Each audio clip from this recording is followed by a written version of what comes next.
Every day, the future's getting closer. Welcome to Master the NEC, where we talk about the National Electrical Code and all things electrically related. My name is Paul Abernathy, your host, and welcome to today's podcast.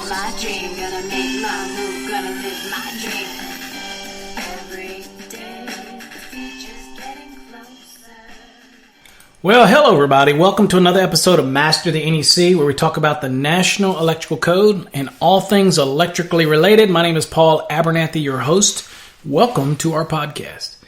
All right, so today's episode, we're going to talk a little bit about understanding the 125% rule versus the 80% rule, or the unwritten rule, we should say, that breaker manufacturers, for example, will give you guidance on. So we want to talk about that. I had a student contact me and asked me to point out, I guess he was having a debate with somebody, and he pointed out where it says the 80% rule in the National Electrical Code. You're not going to find the 80% rule because the 80% rule is the reciprocal of the 125% rule. Now, we're familiar with the 125% rule. That's what we follow in 210.19a1, where it says 125% of the continuous load, 100% of the non-continuous. We're used to that in 215. Where it says 125% of the continuous and 100% of the non, and we're familiar with that in 230, I believe, .42, that says you take the continuous load at 125 and the non-continuous at 100%. We've had that hammered in our head forever. And I will tell you that the reciprocal of 125 is 80%.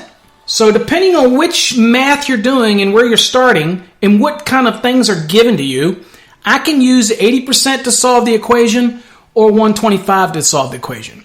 Now, in the code, when it talks about the branch circuits and loads, it's assuming that you take your circuit or your load. If it says something's considered a continuous load, it's talking about the circuit. So it assumes that you know the amount of amps that's involved, and then you take that value and you do it at 125%, and you go size your conductor. Okay? And in some weird cases, you might know the conductor size on an exam, and they don't tell you anything but that, and you need to know what the continuous load is for that value. So they want to know what's the continuous load, maximum continuous load, if you have a conductor size. So then if we know the size of the conductor, then we can go the other way, and we can use the 80%. So it really is not a written rule with the 80, as long as you understand that the 125 for continuous loads are either going to be stated in the code, specifically in a specific article, or it's going to be an application where it's out of sight, out of mind situation, whereas you got lighting in a commercial building and you know that loads are going to be on for 3 hours or more. You got signs that are going to be on at night with lighting, it's 3 hours or more. Any of those applications where it's 3 hours or more, it's a continuous load. And so continuous loads are sized at 125%. So the code tells us that. So when understanding this concept, everybody goes hunting for the holy grail of 80%. And what I tell people is, circuit breakers equipment have limitations. And most all of them have terminal limitations. And we did a video on this called Derating Demystified, where I explained 110.14c1a and b, which basically says 100 amps or less, or from 14 to 1 gauge. You start at the 60-degree column, and of course you have some rules that say, well, if the insulation has a higher rating and all the terminals are rating higher, then I can use that. But you start out, if you know nothing, that you know that if it's 1 gauge or less, down to 14, or it's 100 amps or less, that you're going to be firmly planted in the 60-degree column of 310.15b16 for ampacity, okay? That's a given. If it's going to be 110.14c1b, and you're dealing with over 100 amps, okay, and you're dealing with larger than 1 gauge, and over 1 gauge or 2 gauge and larger, not 2 gauge and larger, 1/0 and larger, see how that can screw you? You're dealing with that scenario, then you'll be firmly planted under the 75-degree column. And of course, both of these under 110.14c, 1a and b, both recognize that I could use an insulation of a higher rating, and if all the terminals are rated higher, then I can, forego that rule there and use the values that are in that under that mutual rating. In other words, a terminal is rated 75 and the wire's rated 75, even though it's falling, conductors are smaller than 1 gauge, I don't have to stick to the 60-degree column. I can go use the 75-degree column because that ampacity value, because they're both rated 75 and everything involved in it's rated 75, even if it's conductors smaller than 1 or it's 100 amps or less. So we do have these rules and we have these different things that build on it. And so just remember that in some cases, those rules might not apply, like for non-metallic sheath cable. Non-metallic sheath cable, NMB, it's limited to 60 degree by the actual code article. Now, it does allow you to use the 90 degree value of insulation to do adjustment and corrections under 31015B2A and 3A. That's ambient temperature and the number of current carrying conductors, because we know that the more conductors you put together, they generate mutual heat, and heat's a detriment to ampacity. Okay? So that takes me into understanding table 31015B16 a little bit. So the ampacities that are in this table are based on the condition of use for this table. Okay, so what that means is, take a 1 gauge. A 1 gauge under the 75 degree column, copper, is good for 130 amperes. I could run 130 amperes through a 1 gauge copper conductor and not exceed the 75 degree C rating indefinitely, as long as the ambient temperature is 30 degrees C, 86 degrees Fahrenheit, and I don't have more than 3 current carrying conductors, okay, in a raceway, cable, or earth. All right, direct bury. I'm perfectly acceptable. That is the temperature, or that's the current that I can maintain, and it would not rise to violate the insulation's thermal rating, which is 75 degrees C in this example.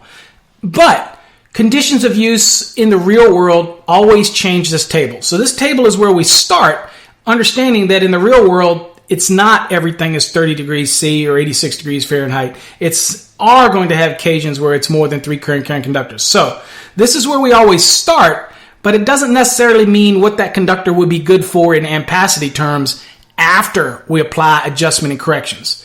To find out more about that, go watch the video on derating demystified. Just go to our YouTube channel at youtube.com/master the NEC and just scroll down. You'll see the one that's rated derating demystified, and watch that video, because that explains a whole lot of the basics of sizing and selection of overcurrent devices and all that kind of stuff. So that kind of brings you up to speed if you're new to this type of thing. And some people are more visual, so they want to see something versus hear it on a podcast. So that's one way to go. All right, so let's kind of get back into this thing here. So if looking at 31015B16, which incidentally in the 2020 code goes back to 31016 in case you didn't know, all these tables change. And in fact, the whole chapter changes for 310, or the article 310 totally gets redone. Again, didn't lose anything, just gets written in a more logical format. I think it's easier to follow. All right, so let's kind of talk more about this 125% versus 80%. Now, let's stay with that 1 gauge and do it that way. So if I wanted to know, I have a 1 gauge, and I want to know what is the, under condition of use, somewhere in the code it says that they have a certain value, I have a certain load, and this load is indeed a continuous load, whether the code tells me or I know it's going to be on for 3 hours or more. So let's say that it's 105 amperes of continuous load. It's going to be on 3 hours or more, or again, anywhere in the National Electrical Code, like a water heater, for example, for the branch circuit, where it says that it's to be treated as a continuous load, okay? All right, anywhere in here that we know this, then I'm going to have to apply 125%. But I got to know what the load is first. So that's the first thing I like to tell people. If I have 105 amps and it's designated as a continuous load, it doesn't change the fact that it's the load itself is 105 amps. Just because we label it as a continuous load and we throw that extra 25% fudge factor on there, it doesn't change the load itself. It is still 105 amperes. Okay? So, because of some type of condition of use, or because the code tells us one thing, and depending on whether we know the load we're working with, or we have a wire size that's already given to us, on an exam, and now they want to say what is the maximum continuous load that you can put on this conductor. Then you can use these formulas, 80% and 125% to be able to work this out. All right, so let's work this out. So I said I had 105 amperes and the load was designated as a continuous load. So I did 105, and I follow the rules to say it's a branch circuit. We're following 210.19A1.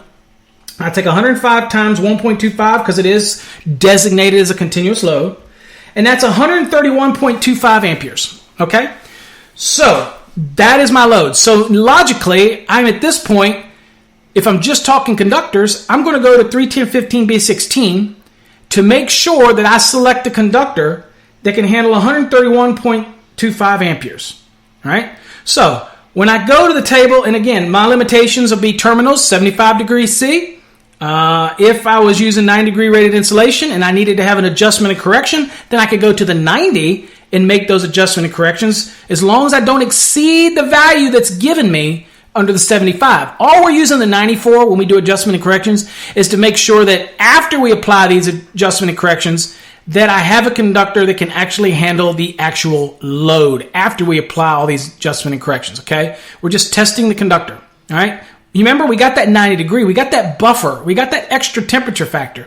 But because of terminal limitations, we're bound in that column that's equal to the terminal limitations. So I usually teach students is pick your conductor based on the terminal limitations first. Only use the 90 in a case where you have to do adjustment and corrections, and then double check your math to make sure that you're still okay and you don't exceed anything in the 75. But also always start out by picking what you need based on the terminal. It just makes life easier. So let's do this. So I've got 131.25 amps based on, we said we had 105 amps of continuous load, whatever that might be, whatever the load is, I don't know, whatever it is, a motor, it doesn't matter. And then I do this, and I come over here, and I'm looking under 75 degrees C. And I notice that a 1/0 is good for 150, but a 1 gauge is good for 130. I'm only 1.25 amps over, but you know what? You are over, so you can't use the 1. So I'm going to use a 1/0. Now, 1/0 is good for 150 amperes. We did our math this way. So we know that we're good enough when it comes to the conductor to meet the continuous load. And that's why we use the 125. Now, let's do it the other way. What if I had an exam and I had the same 205 amps, but I'm given a question and it gives me the conductor? And what if it says it's a 1 gauge, because that's good at 130. And it says, what is the maximum continuous load for this 1 gauge copper conductor? Well, in that case, I'm coming right here to 31015B16. I go to the 1 gauge, and it's 130 amps. So this is when I can use the 80% because it is a reciprocal of the 125. So I take here and I go 130 times 80%. And that gives me 104 amperes. Well, I can have 104 amperes of continuous load on this conductor and not violate the other rule in the code that says you take the load as a continuous load and that's how you size the conductor. Well, in our case, we said that we had 105 amps of continuous load. Can I put 105 amps of continuous load on a 104 amp rated conductor? Absolutely not, because of the rules. So I've got to jump up to a 1/0. So let's test that 1/0, even though it should be a no-brainer here. 150 times 80% is 120. So I can put up to as much of 120 amperes on a 1/0 under the 75 degrees C column, and I won't exceed, okay, the requirements of the code where it says. Now, remember something. The actual load itself is still the 105 amps, okay? So if I had no other limitations in the code, I had nothing in the code that was telling me to do it at 125%, I had none of that, then I could look at this table and I could use a 2 gauge, which is good for 115 amps. Okay, the only problem is you have to size conductors and circuits based on what the code tells you to do. So if I have a certain given load, and I know this load, and this load is a continuous load, the code is going to tell you to size that conductor at 125% of that continuous load. So that's how you select conductors. Here, the table in 31015B16 is just your baseline.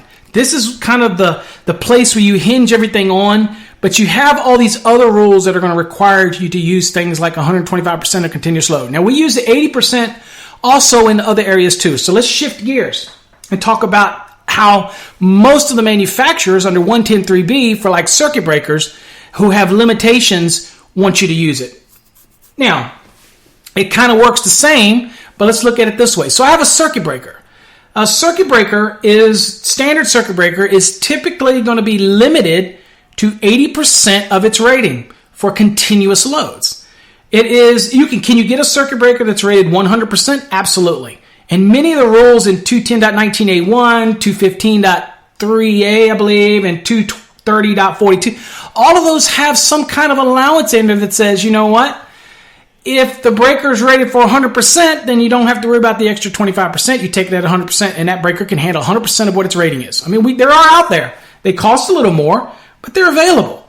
But most standard breakers are going to be limited to 80% for a continuous load.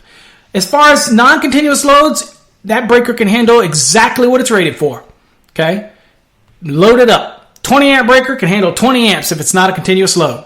If it is a continuous load, they can only handle 80% of that. And you have to figure that out by taking the rating of the breaker, doing it at 80%, and now you'll see the maximum load continuously that you can put on it. And then you select the conductor, and you make sure by doing the math we just did that I have a conductor based on whatever the load is sized at 125%. So they kind of work together, how you do it. So if I don't know that, that's how you do it from the breaker back.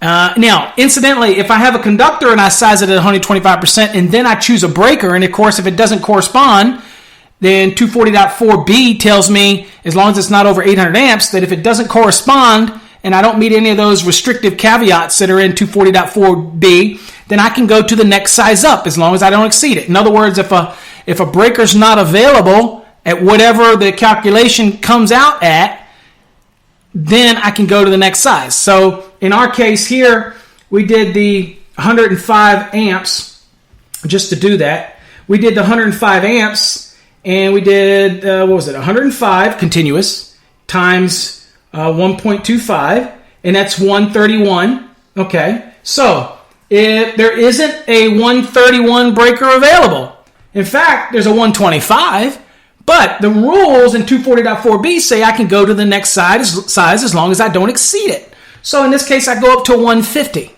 Okay. Now, one of the things to remember is you still can't exceed the actual rating of the conductor. Okay. The load can't exceed the rating. But with the breaker, I'm allowed to go up to the next size. So in this case, you have a conductor that's terminated onto a 150 amp breaker.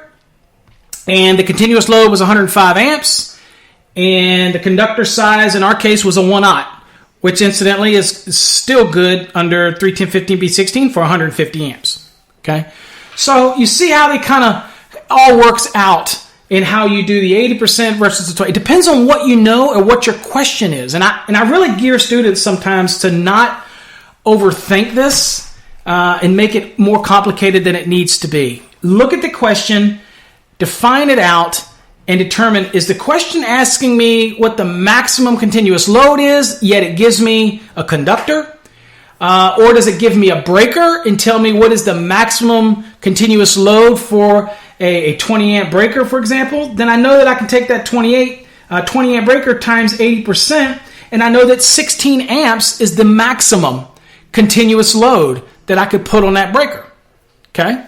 And then conversely, I can look and see, well, what is my load? If it's 16 amps of continuous load, I do that times 1.25, and it's 20. So see how it works out? It all works the same way. Now, depending on what the question asks is how you can use it. Again, if I'm giving a load that's if it's 16 amps, for example, and I says take it as a continuous load, then I know that I take the 16 times 125%, and that's 20 amperes. Okay, and then I size a conductor accordingly for that. And so once I size that, then I'm just simply going to size the breaker, because again, 80 and 125 are reciprocals, so it should take care of itself. The only time that becomes different is if everything's rated at 100%. The breakers are rated at 100%. Then I can take the ampacity of the conductor at 100% of its rating, as long as none of my other conditions of use can come into factor. But if it's a 20 amp breaker and it's rated for 100%, then it can take 20 amps. Same with a 30, same with 100. If you happen to get one of those circuit breakers, for example, that are rated for that. Other than that, you do have limitations you have to be aware of. So that's the kind of thing we wanted to talk about. So if that had been 104 amps of continuous load, then we would have been okay. We could have gone 104, and that's what the question asked us. And I do it times 1.25, and that's 130 amps. So if I go to pick a conductor, that would have been right there at that 1 gauge, which is good for 130 amps, and we're fine. Now I choose that breaker, all right? And for this case, 130 amps, a breaker doesn't correspond, so I'm able to go to the next size, and that takes me up to a 150, okay? So those are all the type of things. And of course, then if I'm at that 150 and I want to know what the maximum continuous load that I can place on it, I take the 150 times 80%, and we know that we can go up to 120 amps of continuous load on a 150 amp breaker. Okay? But you just got to know each of the variables, whether I'm sizing the wire to handle the load, the overcurrent. Everything has this either 125% if you're working up, I like to say, and then if you already know your value and you need to work down, you use the 80%. Okay, the 125 pushes you up, the 80% brings you back down. Is kind of the scenario. All right, so hopefully that answered the question that the gentleman had. You are not going to find the 80% rule written in here. You just learn that and understand that a 110.3b has manufacturer's limitations that you look. Being an electrician is not the easiest job in the world. Again, I've trained thousands of people and tried to keep things as simple as possible because this is not the easiest profession. I tell you what, it is a challenging profession. I love it. I can't imagine doing anything else. So, take pride in it. Do the best job you can. Help as many people as you can. This isn't the kind of thing where you keep it secret. This is not like trade secret stuff. Always learn and hone your craft and be willing to help other people. That's the key. Be willing to share your knowledge with other people and help them grow. There's nothing special to what we do. Okay, people send me stuff all the time, and I go, dude, I'm just an electrician, just like you. I love what I do. I miss the days where I was in the field bending pipe and pulling wire and thinking how to lay out a circuit and taking pride in my work. I love to see the pictures on LinkedIn. If you're not connected with me on LinkedIn, get connected with me. Just go to LinkedIn and look for Paul Abernathy. You will recognize me. And let's connect. I only connect with people in the electrical industry on there. I don't deal with reps, and I just don't deal with any of that. I'm only electrically oriented. I have over 12,000 contacts, and they generally have something to do with the electrical industry. Visit and share our websites, masterthenec.com. We have 5 programs, a 4-year program where you learn residential, commercial, grounding and bonding in extreme detail, let me tell you what. And then you've got the Fast Tracks program to help prepare you for any major exams. And, of course, we have the code questions as well. All of those help support our program. They're not the cheapest in the world, but we like to think you get a year access. You get access to me. You get a lot of material that would be exclusive. And you get a lot of tests, a lot of exams, a lot of quizzes. And that's the key to me, is testing your knowledge on a regular basis. The only way you get better is to test yourself, push yourself. Don't sit on your laurels. Don't think, I know how to do that. I'll finish it tomorrow. Finish it today. I am bad about procrastinating as well. I get it. But when it comes to learning this trade, really work hard at it. Take the pride in what you do. And, I appreciate you. I appreciate you listening to the podcast, and hopefully you get something out of it. So hopefully that cleared it up a little bit about the 80% and the 125%. If I still have students with questions, you can always email me. Don't take what I say for gospel. Learn it yourself. There's a lot of great instructors out there. A lot of great ones out there. Charles Miller, Phil Simmons, Ryan Jackson. There's just a ton of them out there who are real knowledgeable that can also help you. I'm also not a person that believes in being the only resource. Now, you don't like me, you don't like what I say, you don't like my voice, just some reason you've determined you hate me, that's fine. But go to somebody and learn, okay? There's a lot of good educators out there, and you can learn a lot from them. And we should be all working together, even though we all have bills to pay, and we all deliver our product in a different way. And that's good. That's healthy. I don't have a problem with that. But make sure you connect up with a good instructor. And if you don't feel I'm a good instructor, then don't listen to the podcast. I mean, you have that right, and I wouldn't blame you if you felt that way. So if that's how you feel, then that's how you feel. Far be it for me to take away your feelings. So if you like what, share it with people. Let other people know about it. Okay. All right. So till next time, folks. Stay safe and God bless.